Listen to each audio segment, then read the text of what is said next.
Welcome to Yoga with Val. We're going to take a look at Tadasana, mountain posture. One of our beginning basic yoga postures, standing nice and tall and upright, standing with awareness. Tadasana is a point at which we begin many of our standing balances, along with other standing postures. It's recommended that we spend 2 to 4 hours a day standing for our health.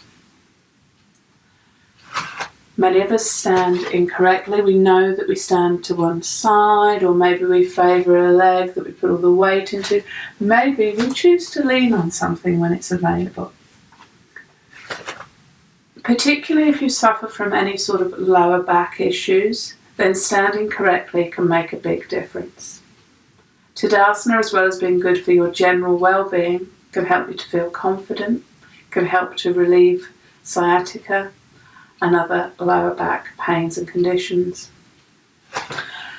So with any balancing standing posture, we start at the feet. If you're a beginner, think about starting with those feet directly under your hips. When I talk to people about directly under hips, we're talking centre line of hip, centre line of knee to centre line of ankle. Think about the first toe, the toe next to your big toe being forwards.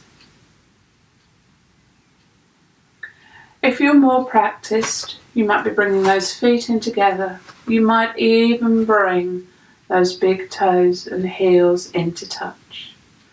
A lot of where we find ourselves in our Tadasana position is down to our own physical makeup and how our body is structured. I'm going to stand side on. This will help with some of the movements I'm going to make. So starting down at the feet, decide where you want your feet. What's important is that they're not wider than the hips. We don't want to be starting from this position. Think about lifting and spreading those toes and putting them down into the mat. This is to get a sense of weight underneath the toe joints. Think about lifting your heels, lengthening through your foot, placing your heel down. We're looking to get weight under the big toe joint, the little toe joint, and each side of the heel. What's sometimes referred to as the four-pointed stand. Position 4 points on each foot, equally down into the mat. Once you've got a sense of having those 4 points in touch with the mat, then you can focus on having your arches lifted. Lifting the arch, we draw up a little with the inner thigh muscle. Thigh muscles want to be active. We're aware of the weight down into the feet. If you can, working on balancing between your left and right foot, so you've got weight equally into the left foot and the right foot. Lift and strength through the front of the legs. If you can't feel your legs working, you may choose to use something like a yoga brick or block between the upper thighs. Maybe you've got a cushion that's folded over, and we can get a sense of those upper thigh muscles working. You'll see if I use the brick, I can't actually bring my feet close together. If I try and bring them in, then I'm messing with my posture and my lower back. But it works perfectly fine for having the feet directly under the hips. I'm going to work without the block, but that's an example of how you might want to work. So the feet are in, the weight's down through the feet, the legs are active. Sense of drawing up through the leg muscles, and next we come to our pelvis. Now if I exaggerate, I know I tend to stand with my bottom sticking out, so I have to tilt my pelvis. I need to draw my tailbone under, which lengthens the lower back and starts to engage and draw the abdomen in. Okay, if you know that you're a little bit sloped into your lower back, then you'll be correcting the other way. You might be pushing that tailbone back a little. So we want to feel the pelvis has come into a nice square position. There's a little bit of tone through the abdominal muscles in the lower back and a sense of lifting that rib cage away from the hips. We don't want so much hold here that we end up squeezing and forgetting to breathe. We need room for the diaphragm to move so that we can breathe well. And we visualise lengthening through the spine. Think about being drawn up just underneath the chin, so you're lengthening through your neck. Imagine even a little string to the top of the head, the crown of the head, drawing your spine upwards. And we want to sense that the chin's level. Release your shoulders. So your shoulders are releasing down away from your ears. Try not to overemphasize and bring those shoulders back. We want to keep the tone through the tummy, lower back, the tilt, adjustment through the hips. The shoulders should ideally be directly over the hips.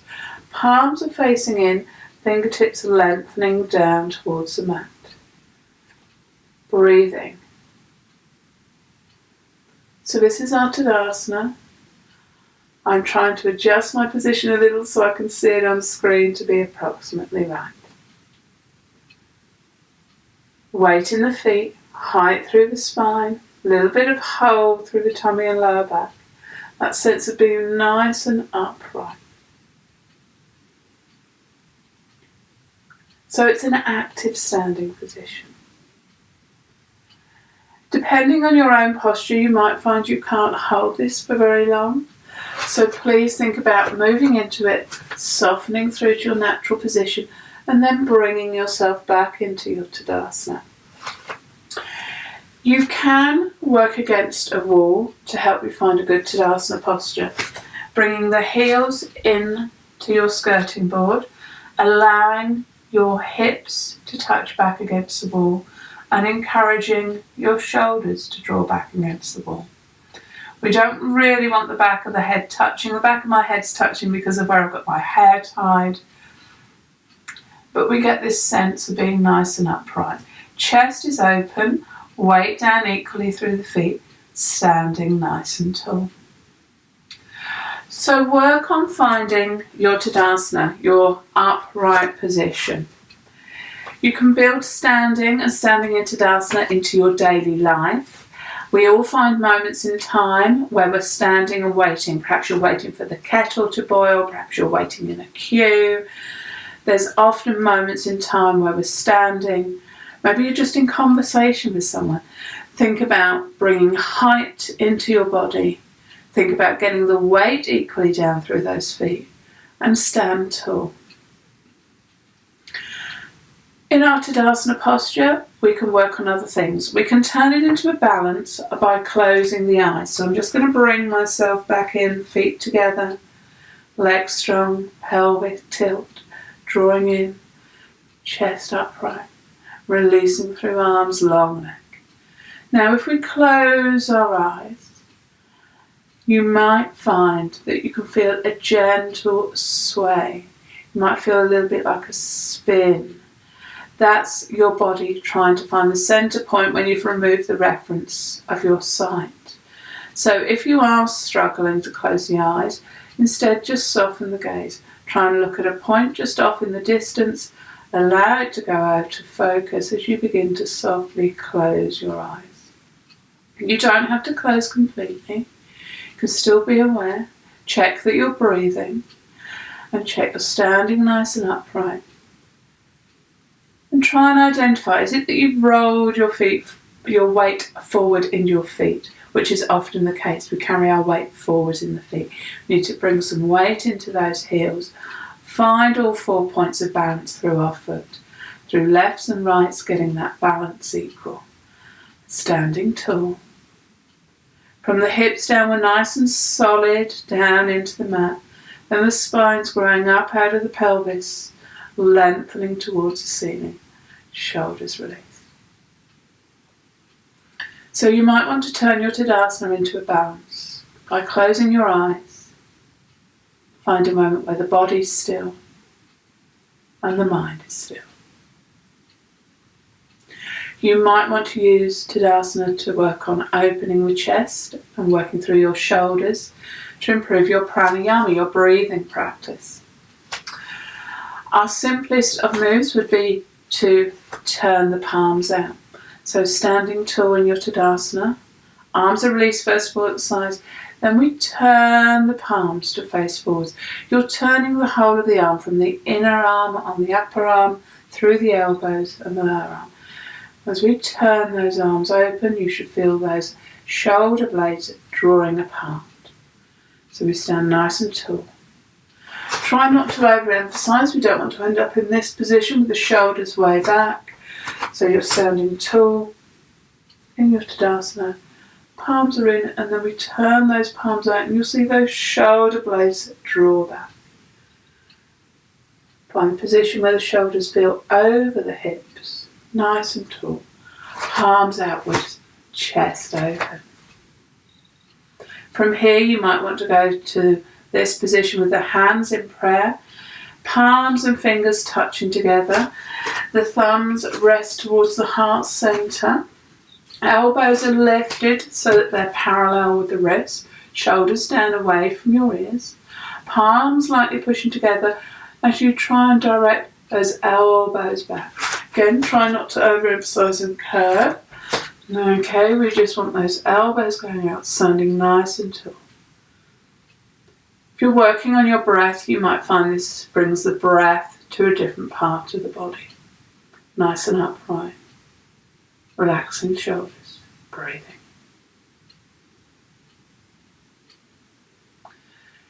If you find yourself suffering with your back, maybe you're rolling forwards, maybe you're spending long times in front of the computer, maybe you've been reading through books or on technology, and we've got that roundedness, we can use our Tadasana and clasp the hands behind the back to work onto opening through those rounding shoulders. It might be you bring your fingers in together, palms together, and draw those hands down past the bottom. So from here, try not to go into a back bend. Try and keep your body upright and draw those shoulders downwards. Opening through the front of the body, keeping the spine upright. If you find you can't bring those palms together, then flat hands directing the backs of the hands down. If you enjoy that, you might find that you enjoy clasping opposite arm. So hand goes to opposite forearm. Do think about swapping, so working the other direction. It might go to the elbow. You might reach hand to opposite elbow. You might even reach hand to upper arm. Okay, so we work in this position. Try not to roll back, so you'll see I'm easing back slightly. I need to open the front of the shoulders or move the hand position to be down onto the forearms, and then work towards that position of having the hands onto the elbows. All of this will help open the front of the chest, open the shoulders, and work into those areas that start to suffer when we're spending a long time at computers, and we release them. You can use a number of different arm positions to work with your breath. If we start with our basic ones, hands released by the sides, breathing in, stretching up to the ceiling, palms lightly touch, and as we breathe out, the arms drift down. Traditionally, we work in threes in yoga, so breathing in, stretching up, keeping that height in the spine, and releasing. Keep the height as those arms come down. Last one, breathing in, stretching up. Breathing out to release down.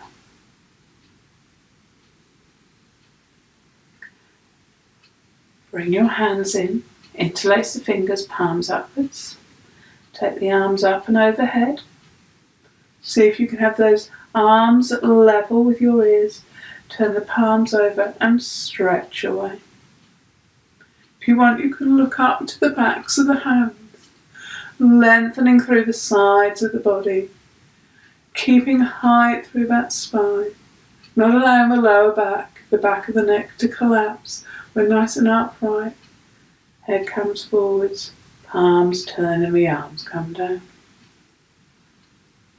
So we can use that as a breathing practice. Interlace the fingers. You might want to change to the other way. Palms up, we breathe in. Palms away as we breathe out. In breath, arms come up in front. Out breath, palms turn away. Working into those shoulders as you work into your breath.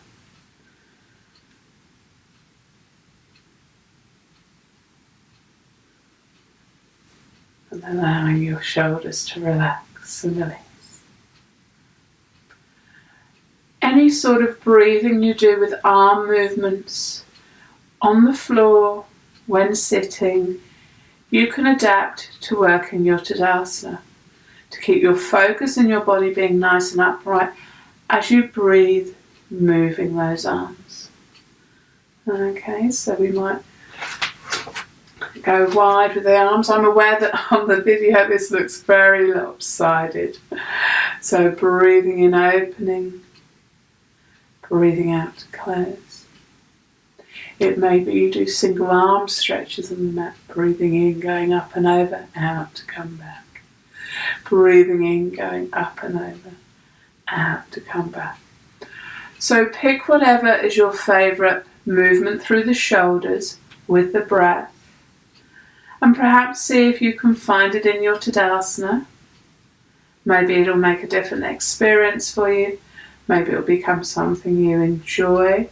The benefit, of course, of working from a standing position is whereas when we're on the mat, the arms can only go back as far as the floor. So from here we can take the shoulders, the arms back further, giving more opening stretch through the upper body. I hope you've enjoyed looking at Tadasana on its own and seeing how you can work with adding in movements through your shoulders and breathing. Until next time, Namaste.